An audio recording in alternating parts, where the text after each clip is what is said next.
men's ingenuity, men's survivability, men's durability, men's mentality to survive, to build, to do whatever it takes to live. I don't think very many women have the same built-in capabilities that men have. That's why we always say men are able to manipulate the world. We're able to survive in the world without others. Where I think women, without men in tow, most women are not going to survive. This is why I have a great story from Ray William Scott. So I actually really like Ray William Scott. I like how he tells his story. Me and him may not agree on everything, but this particular story is a really good story. It just kind of shows men are just survivors. Like, you can get thrown into anything, keep your head up, keep stumbling forward, and you'll make it out. You might even make it out even better than you were before. Let's check it out. So this kid is about to get stranded on a desert island with no way home.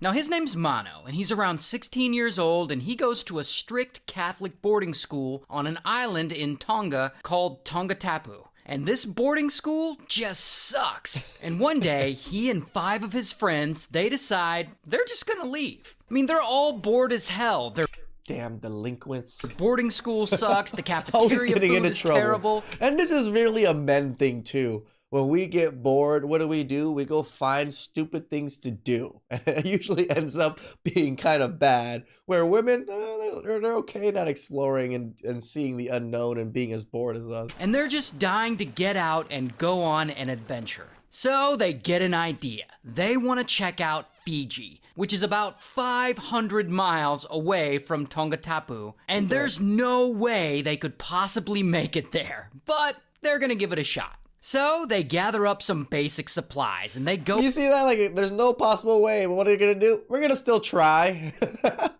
This is why we die so much earlier than women. Go out and they steal a boat from a local fisherman. Now, this local fisherman they Poor steal guy. from, the boys, they think he's kind of an asshole, but we'll get back to him. So anyway, Mano and his 5 friends, they push out to sea on this stolen boat, and they coast away. And they're having a good time, and come nighttime, they're all asleep. And hours later, in the middle of the night, kaboom! A huge storm hits, and it wakes them all up. So they get up and they raise the sail, but the wind is so strong that bam, the sail is ripped apart, and then pow, the ship's rudder breaks. And then, hours later, the storm finally passes. And they're all alive, but they're completely lost. And the worst part? They don't have any food. I mean, they're able to collect a little rainwater to drink. Again, ingenuity. Just trying to survive. But otherwise, they got nothing. So these 6 boys, they just drift out at sea with basically nothing to live on for 7 days. But then, on the 8th day... 7 days, guys. No food or water. I don't even know how they survive 7 days without the water other than the raindrops. Something crazy happens. They spot a little bitty island off in the distance. And it's not much, but it's something. I mean, maybe there are people on it who can help. And luckily for the boys, the current of the ocean eventually pushes their boat close enough that they can jump in the water and swim the rest of the way. So they all end up swimming. It is funny how other cultures learn how to swim so much earlier and, you know, like it's more mass than us in America. Very few people actually know how to swim in America. To the shore. And that is when they discover they just landed on an island that is completely uninhabited. I mean, their boat had drifted from the Tongatapu area about 100 miles over to the island of they were the Ata. total And now opposite. Ata is about a half mile big and it doesn't really have much on it. But at this point, Mano and the boys, they're all starving and they're dehydrated. And so they'll make do. And so they catch some seabirds and they drink their blood. Can you imagine this? Like, this is why I wanted to cover this video. It's just, they capped birds and drank their blood for the liquid. Like, that's how they survived. I can't imagine women killing animals and sucking the blood out of the animal to survive. This is why men are survivalists. Ugh, and they eat some seabird eggs, and they try to start a fire, but they can't start a fire. I mean, they don't have the tools, and the wood on the island isn't really dry. So they keep up this life for a while, eating whatever they can find, doing whatever they can to survive. Now, luckily, there's enough rainfall on the island. Oh, by the way, they have footage of this because the boys went back and did like a whole documentary on how they survived, and that's why they have footage of everything, by the way. Island to keep them hydrated. But then, about a month in, they get an idea. They put their heads together and they build a raft from vines and bits of wood that they're able to gather together. Ingenuity. And they put that raft in the water because they're going to test it out and they're going to get the hell off this island. But then, boom, sadly, the raft is too flimsy and it just falls apart in the ocean. And at this point, poor Mono, he's losing hope. He's like, damn, are we ever gonna get home? But then, around this time, one day, they're out walking around, exploring the island, and they suddenly find the remnants of a small settlement. Because apparently, a micro-society of people had lived there 100 years before. And sadly, at some point, they were all abducted by slave ships. But that's a whole other story. Regardless, the boys find the remains of one of their settlements, and they discover some loot, including some very old knives. Nice. Now, these knives are a huge discovery. I admit, these guys got a little lucky, but from when they got stranded to now, it's been almost a month, guys.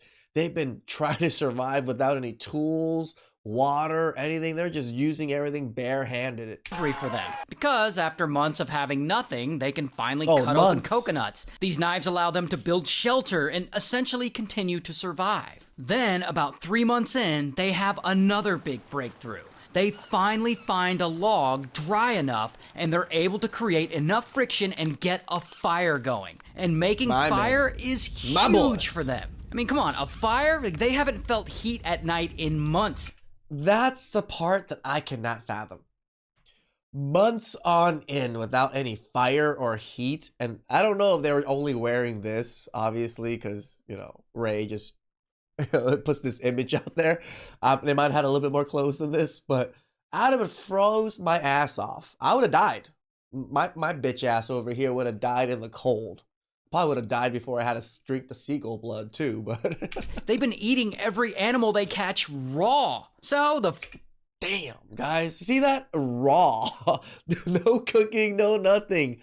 Months on end. First thing they do after they build the fire is they throw a big ass feast. They cook up a bunch of fish and birds and wild beans, and it's like the best meal they ever had. It's Thanksgiving up in there. Things are looking up. But even so, all the while, poor Mono, he's still wondering, are they ever gonna get home? And about 6 months in, Mono and his friends, they're all locked into a survival routine. My boys, 6 months in, they're already within a routine to know what to do to keep their survival pretty much stable. Fish, they catch wild chickens, they built a functional... Wild chickens? I haven't heard about wild chickens in forever. Oh, damn. Hut. They spend their free time sculpting wood statues and writing songs and exercising in their homemade gym they built. My man, this is what I'm talking about. You still gotta build a gym while you're still out there doing nothing. One of the boys even makes a ukulele out of driftwood, coconuts, and wire. It's incredible. Meanwhile, back on Tongatapu, the boys' families are all distraught. I mean, they've been missing for a really long time. So the families, they think they all died. And they're allegedly in mourning, and they're like having funerals, and they're just trying their best to grieve and move on. And about a year in... I mean, it is 6 kids, so yeah, that's a big devastation for a small village. The boys, they're still there. They're trying their best to survive. Years. Poor Mono, he keeps thinking they'll probably be stuck on this island forever.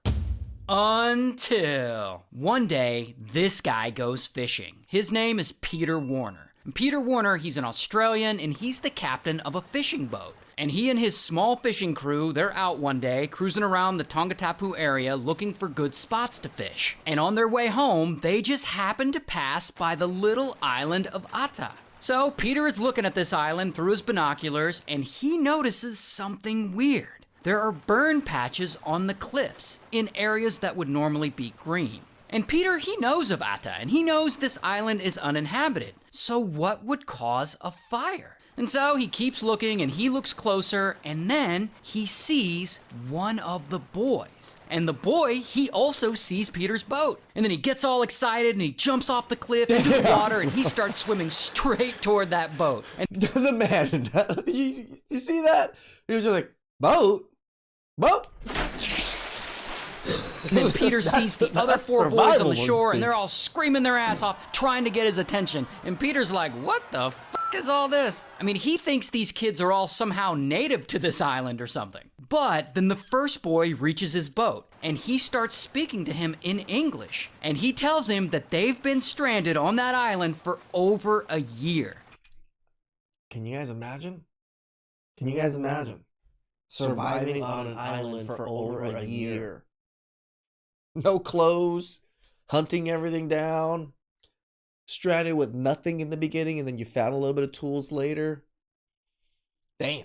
And so Peter invites all the boys on board to his boat, and he redirects it to shuttle them all back home to Tongatapu. And finally, after being stranded on a deserted island for 15 months, they're all home. But it's not over. Remember when they first left Tongatapu and they stole a boat from a fisherman they didn't like? Well, this fisherman, he is not happy to see them. I mean, they took his boat, and after all this time... I'm glad you're alive and all, but where's my boat?